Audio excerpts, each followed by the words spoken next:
High friends, welcome to Sam's kitchen. Friends, तुम्हाला माहीतच आहे की प्रवासी पदार्थांची आपण सिरीज चालू केलेली आहे.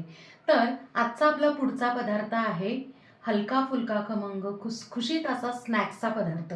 तो आहे पिझ्झा शंकरपाळी किंवा पिझ्झा मठरी, तुम्ही काहीही म्हणू शकता. पण आहे तर एकदम भारी आणि तोंडाला पाणी सुटेल असा. 3, 2, 1. पिझ्झा शंकरपाळी करण्यासाठी आपल्याला पीठ भिजवायचं आहे. त्यासाठी एक मोठं बाऊल घेतलेलं आहे. त्यात ना एक बाऊल आपण आहे ना गव्हाचं पीठ. आता जे पिठं वगैरे घेतोय ना आपण, त्यासाठी एकच प्रकारचं बाऊल किंवा कुठली वाटी वापरायची. एक बाऊल मैदा, 2 चमचे बारीक रवा, चवीप्रमाणे मीठ, 1.5 ते 2 चमचे चिली फ्लेक्स, 1 ते 1.5 चमचा ओरेगॅनो, 1 सपाट चमचा काळी मिरी पावडर. आता शंकरपाळीच्या पिठात आपल्याला मोहन घालायचे.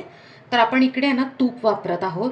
फक्त नॉर्मल आहे ना वितळून घेतलेलं तूप आहे, अजिबात गरम नाही आहे. तर इथे आत्ता सध्या मी ना 3 चमचे घालते. लागलं तर आपण आहे ना 1 चमचा वाढवूयात. आता ना पहिलं काय करायचं आहे, कोरडं जिन्नस सगळं छान मिक्स करून घ्यायचं.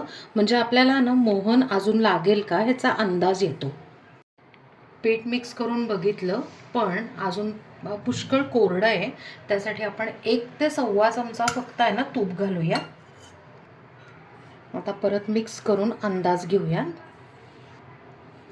एकूण आपल्याला ना 4.25 चमचे आपल्याला तूप लागलेले. सो अंदाज आपण घेऊया 4 ते 4.5 चमचे तूप लागतात. आम्ही तुम्हाला दाखवते. असा घट्ट गोळा करायचा. येस, परफेक्ट असा गोळा झाला म्हणजे आपलं मोहन अगदी व्यवस्थित आहे. आता आपण काय करायचं आहे, थोडं थोडं पाणी घालून आहे ना घट्ट पीठ मळून घेऊया.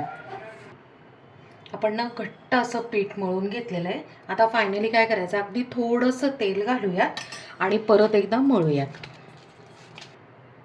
तेल ग्रीस करून झालेलं आहे. आता 15 मिनटं आपण ना हे झाकून मुरत ठेवूयात बाजूला. 15 मिनटं झालेत, आपण चेक करूया. पीठ छान भिजलेलं आहे, मस्त मुरलं आहे. आता आपण एकदा परत आहे ना फक्त एकदा मळून घेऊया. पोळीच्या गोळ्यापेक्षा थोडासा मोठा गोळा घ्यायचा आणि अशा पद्धतीने आपण आहे ना गोळे सगळे करून घेऊया. आता आपण आहे ना इकडे गोळा ठेवलेला आहे आणि छान असं आहे ना मोठी पोळी लाटून घेऊ. फारही जाड नाही आणि फारही पातळ नाही. आता ह्याला ना तुम्हाला मैदा किंवा गव्हाचं पीठ वापरायचं असेल ना, तर अगदी बरोबर असं चिमटीने वापरायचं. म्हणजे काय होतं की जास्त पीठ पण होत नाही. छान आपण आहे ना अशी पोळी लाटून घेतली. फारही पातळ नाही, फारही जड नाही, अशी मीडियम. आता आपण काय करायचं आहे की चौकोनीपेक्षा ना स्टिक्स करणार आहोत. म्हणून अशी मोठी सुरी घ्यायची आणि त्याला ना 2 असे कट मारून घेऊयात. आणि 2 कट्स मारून झाले की असे स्टिक होतील अर्ध्या अर्ध्या इंचाचे. त्या पद्धतीने आपण आहे ना असे कट मारून घेऊयात.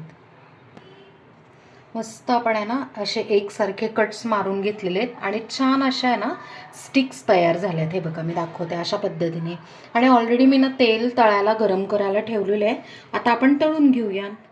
इथे आपण ना मोठ्या कढईत आहे ना तेल तापवायला ठेवलं आहे. आता जस्ट एक आपण छोटंसं गोळी टाकून बघू. येस, मस्त तापलेलं आहे तेल. एकदा तेल तापलं ना की काय करायचं, लो फ्लेम करायची आणि ह्या ज्या शंकरपाळ्या आहेत त्या ह्याच्यात सोडून घ्यायच्या. ह्याच्यातनं सगळ्या शंकरपाळ्या सोडल्या ना की 2 मिनटं अजिबात हलवायचं नाही. कारण काय होतं माहिती का, ते थोडंसं पीठ चिकट असतं, चिटकू शकतात म्हणून. 2 मिनटं झाले की आपण आता या शंकरपाळ्या ज्या आहेत ना सगळ्या अशा उलटून घेऊया. शंकरपाळ्या सगळ्या उलटून घेतल्या ना की परत 1 मिनटं थांबायचं. म्हणजे दुसऱ्या साईडने पण थोड्याशा क्रिस्पी तळल्या जातात. 1 मिनटं झाला ना की कंटिन्यू अशा छानपैकी हलवत राहायच्या.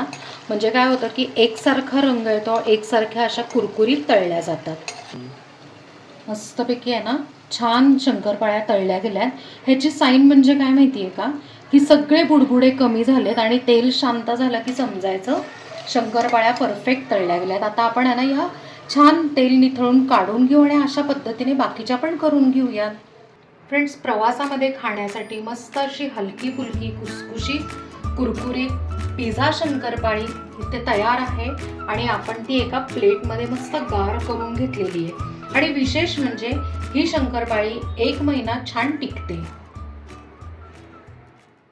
फ्रेंड्स, प्रवासाला गेल्यावर ना काय काय ना की ना बाहेरचं असं काहीतरी ना चिप्सची पाकिटं वगैरे येते खाण्यापेक्षा ना असं वाटतं की आपलं घरातलं करून घेतलेलं कधीही चांगलं. आता थोडासा वेळ काढून तुम्हाला करावं लागेल, पण एक सांगू का, तब्येतही आहे ना जपली जाते, महत्त्वाचं म्हणजे पैसेही वाचतात. आणि आता तर खरं सांगू का की आता LPG सिलेंडर वगैरे या गोष्टी हे असेच प्रॉब्लेम्स येतच राहतात. त्यामुळे बरीच दुकानं सुद्धा किंवा स्नॅक्सचे पण जे दुकानं आहेत ते बंद राहतात. मग अशा वेळेला आपलं घरचं असेल तर नक्कीच फायदेशीर आहे. फ्रेंड्स, आपण आहे ना ह्याच्या आधी सुद्धा आहे ना लसणाच्या दशम्या हा पदार्थ केला होता, स्पेशली प्रवासी पदार्थ. त्याची लिंक मी डिस्क्रिप्शनमध्ये देते. तुम्ही बघितली नसेल तर नक्की चेक करा आणि करून मला कमेंटमध्ये सांगा. आपल्या चॅनलला सबस्क्राईब करा, लाईक करा, शेअर करा आणि कमेंट करा. थँक्यू.